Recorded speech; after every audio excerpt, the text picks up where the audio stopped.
जत्सु Kaisen के Shibuya incident को रोक पाएगा? वेल, आज की इस वीडियो में हम लोग इस टाइमलाइन को पूरी तरह से कवर करने वाले हैं, इसीलिए वीडियो को आखिर तक जरूर देखना। तो स्टोरी की शुरुआत तब होती है जब यूजी अपनी आंखें खोलता है और जब वो अपने आसपास देखता है तब उसे काफी अजीब लगता है, बिकॉज वो अचानक से ही उस टाइमलाइन में पहुंच चुका है जब शिबुया इंसिडेंट की शुरुआत हुई थी। वेल, आगे बढ़ने से पहले मैं तुम्हें दो इम्पोर्टेंट रूल्स के बारे में बता देता हूँ कि सबसे पहले तो यूजी के पास अपनी सारी यादें और अपनी फ्यूचर की पावर्स होगी, और रही बात सुकुना की, तो यूजी के अंदर अभी भी सुकुना की उतनी ही फिंगर है जितनी ओरिजिनल स्टोरी के अंदर थी। खैर, अब देखते हैं कि मॉड्यूलो यूजी के साथ शिबुया इंसिडेंट के दौरान क्या क्या होता है। तो स्टोरी वहीं से शुरू होती है जब शिबुया में यूजी को पहला कर्ज मिलता है, मतलब कि उसके सामने एक ग्रास ऑफर कर्ज है, लेकिन इस बार यूजी लड़ने के बारे में सोचता ही नहीं है। वो बस अपने हाथों को अपने जेब में रखकर आगे की ओर बढ़ने लगता है और अचानक से ही वो उसके ऊपर अपना सिर्फ एक हमला करता है और वो कर्ज उसी पल खत्म हो जाता है। और यूजी को तुरंत इस बात का एहसास होता है कि उसके पास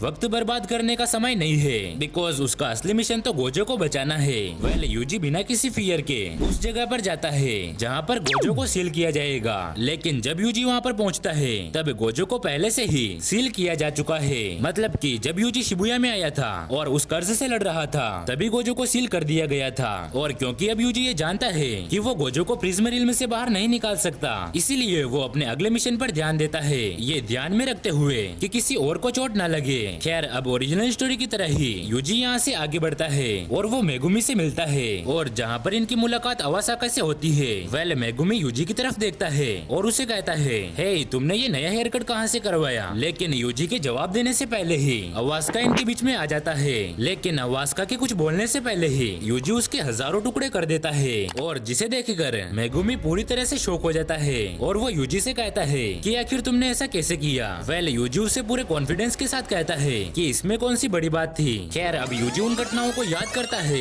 जो कि उसे पहले से याद थी, और फिर वो तुरंत एनो की मदद करने के लिए पहुंचता है, जहां पर वो एक बूढ़ी सोर्सरर और उसके पोते को खत्म कर देता है, और जिससे एनो यहाँ पर बच जाता है। और सबसे इम्पोर्टेंट, इस टाइमलाइन में तोजी फिर से जिंदा नहीं होता, और ओरिजिनल स्टोरी की तरह ही यूजी और मेगुमी को यहाँ पर अलग होना था, लेकिन इस बार ऐसा नहीं होता, बल्कि इसके बजाय यूजी, मेगुमी और एनो तीनों ही एक साथ आगे बढ़ते हैं, और फिर जल्दी उनका सामना चोजो से होता है। और इस बार यूजी का उससे लड़ने का कोई भी इरादा नहीं है। यूजी चोजो को शांत रहने के लिए कहता है और उसे बताता है कि चोजो उसका बड़ा भाई है। वेल, यूजी की बातें सुनकर मेगुमी और एनो पूरी तरह से शॉक हो जाते हैं, ये सोचकर कि यूजी आखिर ये क्या कह रहा है। लेकिन जब चोजो को ये सब कुछ पता चलता है तब वो पूरी तरह से हैरान हो जाता है और उसकी यादें उसे फिर से आने लगती है, और फिर उसे ये एहसास होता है कि यूजी सच में उसका भाई है। खैर, अब इस सीन के बाद यूजी अपने अगले मिशन की ओर बढ़ता है, मतलब कि जब माकी, मेगुमी और बाकी कैरेक्टर्स ड्रैगन के डोमेन में फंस जाते हैं तब ओरिजिनल स्टोरी में तोजी यहाँ पर अपीयर होता है, लेकिन इस बार तोजी की जगह पर अपना यूजी इस रोल को निभाता है। मतलब कि जैसे ही यूजी इस डोमेन के अंदर आता है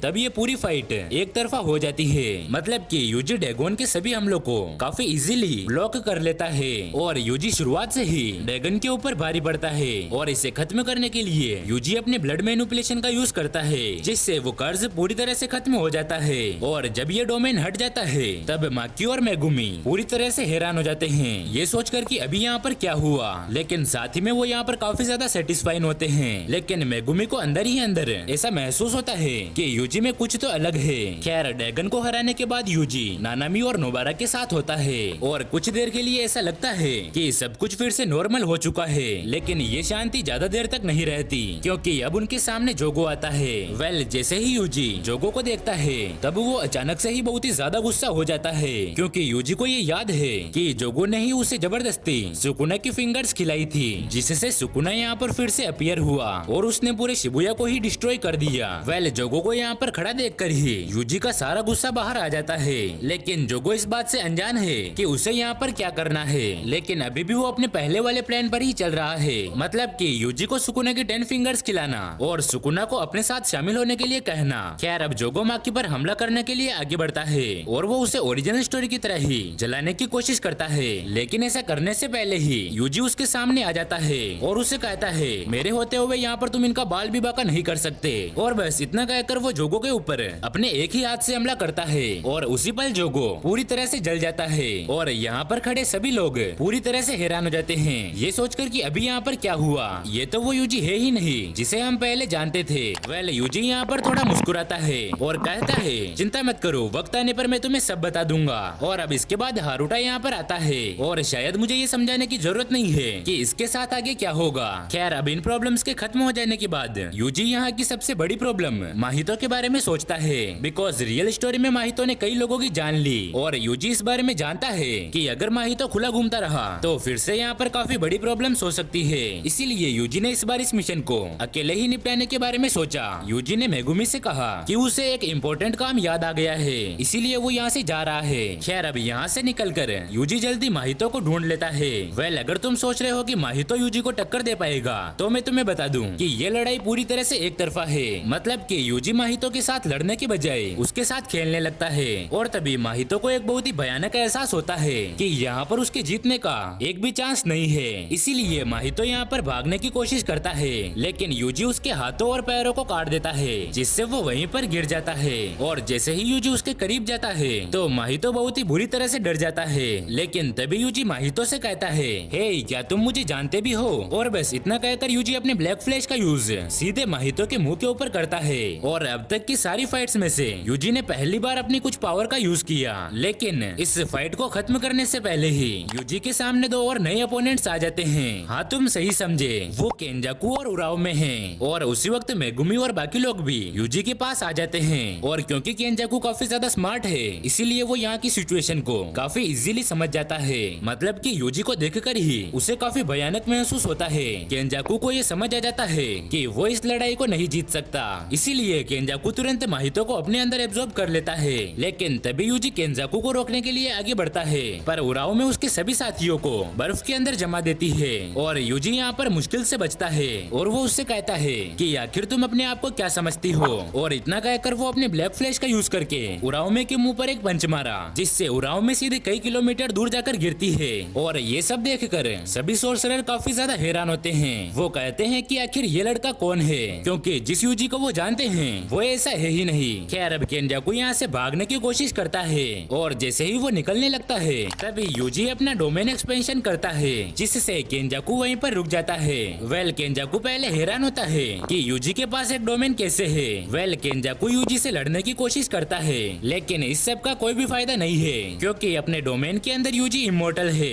खैर अब यूजी अपने ब्लैक फ्लैशेस का यूज करना शुरू कर देता है। इवन वो केंजाकू को हमला करने का मौका भी नहीं देता, जिससे केंजाकू आखिर हमेशा के लिए खत्म हो जाता है। वेल बैटलफील्ड में यहाँ पर शांति आ जाती है और यूजी यहाँ पर आगे बढ़ता है और प्रिज्म रिल्म को उठा लेता है। वेल इस पॉइंट पर ये टाइमलाइन बिल्कुल सही लगती है। यूजी शिबुया इंसिडेंट के सभी विलन्स को हराने में कामयाब हुआ। मतलब कि माहितो, जोगो और केंजाकू तीनों ही आखिरकार खत्म हुए। यहाँ तक कि उराओमे को भी बैटलफील्ड से पूरी तरह से हटा दिया गया। और सबसे इम्पोर्टेंट, इस टाइमलाइन में शिबुया इंसिडेंट कभी भी नहीं हुआ, बिकॉज रियल स्टोरी में काफी सारे लोगों ने अपनी जान गंवा दी थी, लेकिन इस बार यूजी की वजह से हर एक घटना को पहले ही रोक दिया गया और पहले की तरह शिबुया का डिस्ट्रक्शन इस बार नहीं हुआ। लेकिन एक और प्रॉब्लम है जो अभी भी बाकी है। मतलब कि अगर आप ध्यान दे रहे हो तो आपको पता होगा कि गोजो को बचाना अभी भी बाकी है। वेल भले ही यूजी ने अपने विलन्स को हराया और शिबुया को डिस्ट्रक्शन से बचाया, लेकिन गोजो अभी भी प्रिज्म रिल्म में फंसा हुआ है। और ये सुनने पर तुम्हें ये लग रहा होगा कि ये तो कोई बड़ी प्रॉब्लम नहीं है, क्योंकि एंजल उसे इजीली बाहर निकाल सकती है, जैसा कि ओरिजिनल स्टोरी में उसने किया था। लेकिन असल में ये सिचुएशन काफी ज्यादा डिफिकल्ट है, क्योंकि एंजल सिर्फ कलिंग गेम के दौरान ही अपीयर हुई थी और इस टाइमलाइन के हिसाब से केंजाकू पहले ही मर चुका है। यानी कि इसका मतलब ये है कि कलिंग गेम कभी शुरू ही नहीं होगा और एंजल भी अपीयर नहीं होगी और एंजल के बिना प्रिज्म रिल्म को नहीं खोला जा सकता। मतलब कि फिलहाल प्रॉब्लम ये है कि भले ही यूजी ने यहाँ की सारी सिचुएशन को हैंडल कर लिया हो, लेकिन गोजो अब हमेशा के लिए प्रिज्म रिल्म में कैद रहेगा। यानी कि इसका मतलब ये है कि ये टाइमलाइन अभी भी पूरी तरह से कंप्लीट नहीं हुई है और इसे कंप्लीट करने के लिए हमें एक छोटी सी चीज को बदलना होगा। तो चलो फिर से हम यहाँ पर थोड़ा कहानी में पीछे आते हैं। तो जब यहाँ पर केंजाकू यूजी से भागने की कोशिश कर रहा था तभी उसने कलिंग गेम को शुरू करने का फैसला किया और यूजी ने भी ऐसा होने दिया जिससे बाकी की लड़ाई वैसी ही होती है जैसे कि पहले हुई थी। मतलब कि केंजाकू इस बार भी हार गया और यूजी प्रिज्म रिल्म को अपने पास ही रखता है और जैसे ही एंजल आती है तो वो गोजो को प्रिज्म रिल्म से बाहर निकाल देती है। वेल अब इस टाइमलाइन के बारे में एक बार सोच के देखो। मतलब कि गोजो इस बार जिंदा है और न ही इस बार शिबुया डिस्ट्रक्शन हुआ है। इवन नानामी और नोबारा भी इस बार जिंदा बच गए। मतलब कि मॉड्यूलो का यूजी काफी इजीली शिबुया इंसिडेंट को